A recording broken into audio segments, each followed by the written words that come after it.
Bonjour à tous, bienvenue Elisabeth Rodinesco. Isabelle avait raison, vous êtes psychanalyste, enseignante, historienne, écrivaine et redoutable débatteur. Ça, je m'en souviens. Bonjour. Bonjour. C'est au tour de la France de connaître le succès de la deuxième saison d'En Thérapie. Des millions de gens le regardent, ici et dans le monde.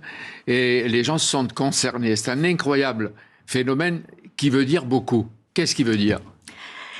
Je vais d'abord rendre hommage en 2 minutes à mes amis ukrainiens, universitaires de l'université de Kiev et psychanalystes à Kiev, avec lesquels je suis en contact. Oui, et qui continuent à travailler ? Oui, bien sûr, comme ils peuvent. Hein, oui. Parce que alors, que veut dire ce phénomène, cet intérêt ?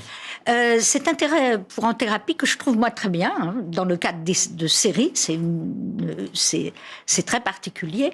Je pense que alors que la psychanalyse est évacuée de la quasi-totalité, il n'y en a plus en psychiatrie, il n'y en a plus, ça diminue dans l'enseignement. Et c'est devenu, en revanche, un objet culturel qui passionne tout le monde. Pourquoi ? Mais qu'est-ce qu'il veut dire aujourd'hui ? Pourquoi tant de gens regardent une série ? Et celle-là ? Eh bien, parce que ça rend vraiment la vérité de ce que peut être la cure psychanalytique telle qu'elle se pratique aujourd'hui.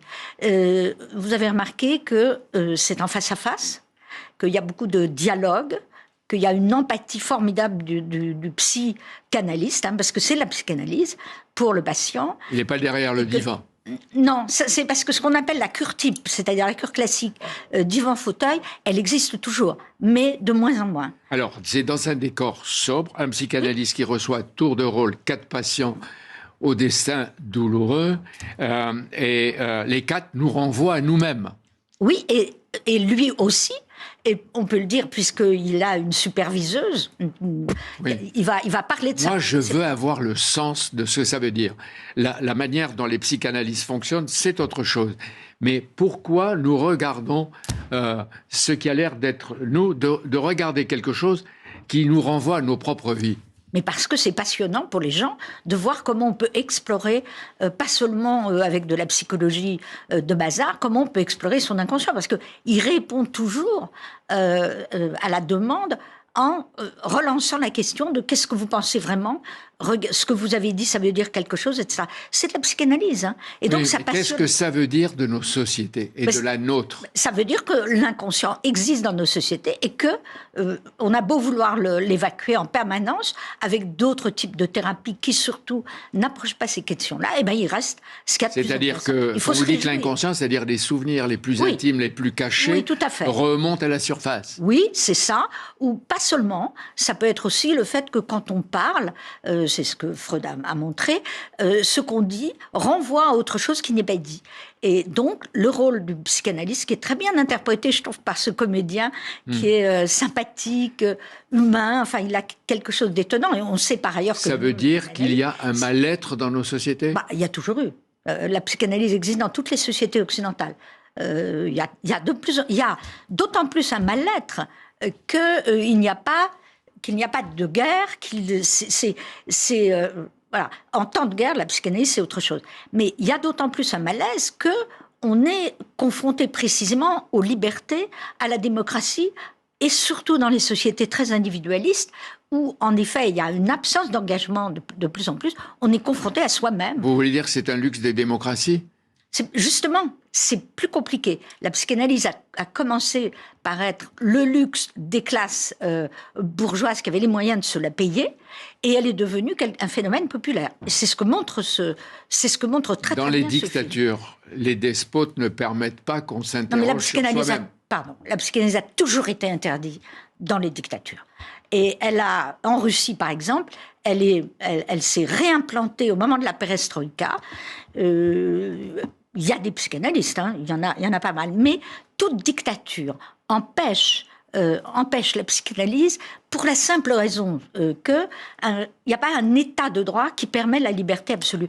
Et pour pouvoir exprimer librement son inconscient, il faut qu'il y ait une liberté. Alors, vous dites il y a la guerre ou pas la guerre, mais quand il y a, comme aujourd'hui, la guerre d'Ukraine, avec les images de morts, mais les morts, les villes rasées, les villes martyrs comme Kramatorsk, comme Bouchta, comme Mariupol, etc., ça s'ajoute aux angoisses, d'autant plus qu'on a le sentiment que ce n'est pas fini.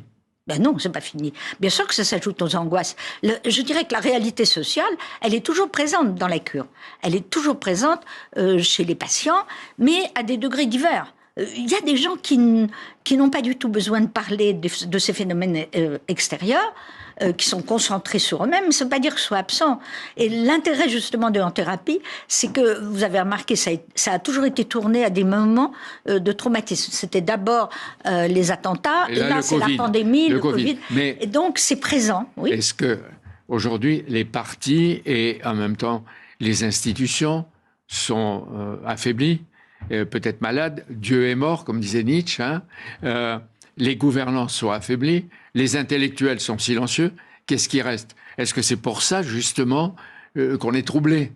Les intellectuels ne sont pas silencieux. Oui. Je ne peux pas laisser dire ça parce que moi, je suis une intellectuelle. Oui, d'accord. Mais... Et donc, ils ne sont pas silencieux, quand même. Il ne faut pas exagérer. D'accord, c'est bien de les défendre. On parle. Mais, étant donné ce climat général, qu'est-ce qui se reste? À quoi on s'accroche quand il y a des bombes qui tombent, qui ravagent l'Ukraine? Et la certitude que les crimes de guerre vont, hélas, continuer avec des conséquences pour nous.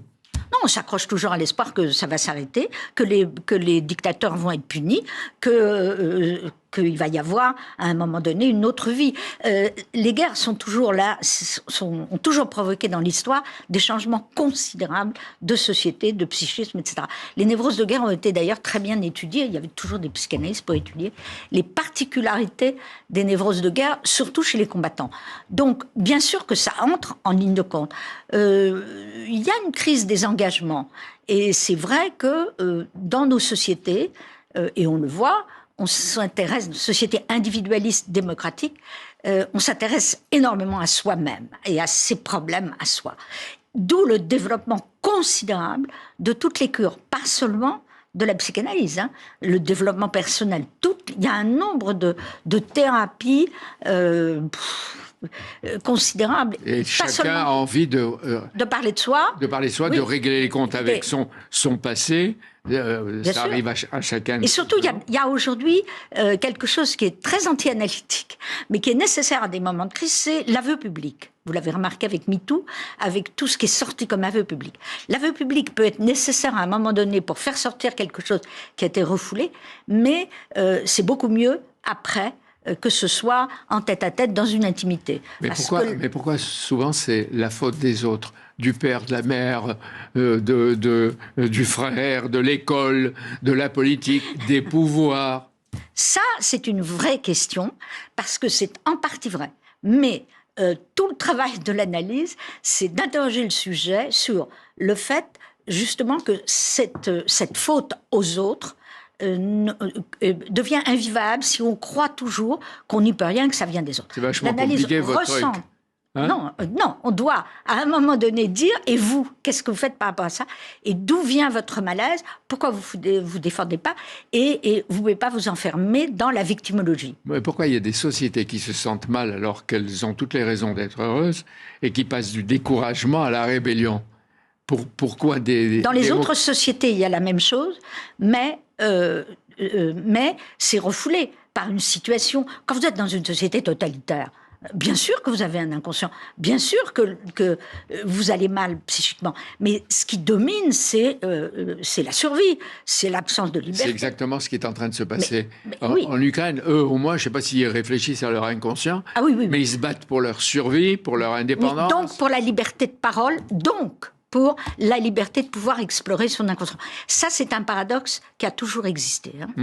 Et ce qui me frappe aussi, c'est que le psychanalyste, Lacan disait il faut qu'il soit un saint, ou il doit être un saint, d'après ce qu'on entend dans thérapie. Attention à tous les apocryphes. Oui, mais il doit impassible écouter ce qu'on lui dit, y compris les injures, les brutalités du patient vers lui.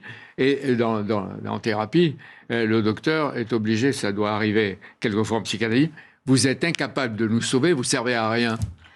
Oui, c'est-à-dire qu'un psychanalyste ne peut pas prendre pour lui ce qui vient de la violence des patients. Je vous ferai remarquer quand même que En thérapie, ils ont très bien choisi, c'est essentiellement des névrosés. Il n'y a pas de fou, parce que ça, bon... Mais je vais citer quand même les comédiens, parce qu'ils sont très bons, formidables. Les acteurs oublient qu'ils sont des acteurs. Je les cite, Frédéric Pierrot, Charlotte Gainsbourg, l'adolescent Alyosha Delmotte, et Aïdara, Jérôme Lindon, et l'exceptionnel Jacques Weber, qui fait penser... on ne reconnaît pas. Non, il fait plus penser au patron qui est troublé, brisé, qu'à l'acteur lui-même. C'est la caractéristique de ces séries. C'est justement d'être des gens ordinaires. Et il n'y a pas de star. Et quand il y a une star, elle joue dans la série une personne ordinaire. C'est pour ça qu'elle nous renvoie à nous-mêmes. Oui. Oui, les séries, et ça en est une, ça renvoie à la vie quotidienne de chacun. De quoi avons-nous besoin ? De cette identification-là, c'est-à-dire d'être montré sur l'écran ce qu'on est nous-mêmes. C'est la caractéristique de notre époque et de ce type de film. C'est-à-dire aider chacun à savoir qui il est, quelle est sa place dans la société, quel est son rôle et qui il est. Oui, c'est vrai que ça sert aussi à ça. Mais c'est intéressant que ce soit là une émission qui montre vraiment la psychanalyse. Ça veut vraiment dire que tous ceux qui ont espéré qu'elle allait disparaître, que c'était une cochonnerie, que Freud était un assassin ou je sais pas quoi, ça montre que ça revient là où on l'attend pas. C'était inattendu, hein. Et la cure n'est jamais finie, si je comprends bien. C'est pas vrai. Elle est ouverte, mais... On peut revenir, mais moi je suis plutôt sur l'idée qu'une cure ne doit pas durer éternellement. Combien d'années vous avez fait la cure vous-même? Moi j'ai fait 8 ans d'analyse avec Octave Manoni.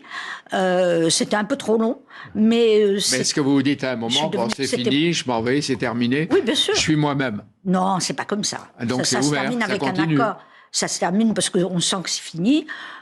Alors, tout dépend aussi qui on est. Il y a des gens qui ont besoin de revenir très longtemps, revoir leur analyse, mais c'est plus de l'analyse. Est-ce que ça veut dire que la quête continue? Ah ben bien sûr. Oui, oui, on peut le avec dire. quelqu'un ou soi-même? Pas pour tout le monde. Non. Il y a des gens qui arrêtent. Il y a vous savez, du temps de Freud, les cures ne duraient pas longtemps. 6 mois maximum, avec des séances évidemment tous les jours. Ça dépend aussi du nombre de séances. Mais on ne peut pas dire que c'est la même analyse si les gens restent 15-20 ans. C'est autre chose. C'est un attachement, c'est un besoin d'aller reparler. Voilà. Et maintenant, c'est toujours la recherche de soi. Hein? Oui, de soi dans le rapport au monde et aux autres. Et aux autres. Comment me débrouiller avec mon histoire, avec le présent, comment me débrouiller. Parce que l'idée que je suis pour quelque chose dans ce qui m'arrive est fondamentale. On ne peut pas passer son temps à être paranoïaque, entre guillemets. Qui c'est qui est paranoïaque aujourd'hui, d'après vous? Je pense que Poutine est un vrai paranoïaque. C'est-à-dire? Mais attention, c'est pas parano.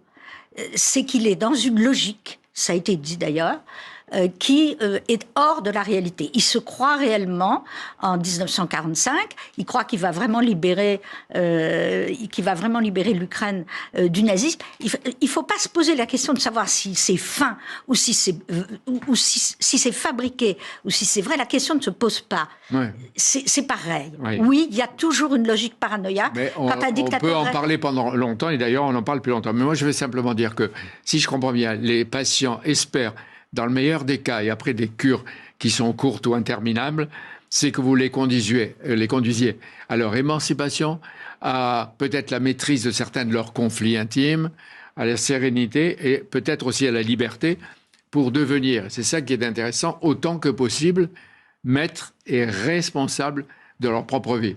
Oui, ça, c'est l'espoir de guérison totale. Oui, c'est l'idéal. Oui, c'est l'idéal. Merci Elisabeth Rodinesco d'être venue. Je vous souhaite un bon dimanche. Merci. D'ailleurs, je le souhaite à nous tous. Merci Jean-Pierre, merci Elisabeth Rodinesco. Demain, Jean-Pierre, vous recevrez Alexandra Goujon, maître de conférence à l'Université de Bourgogne, politologue spécialiste de l'Ukraine et de la Biélorussie. Tout de suite, l'actualité en bref avec Arthur Muriot.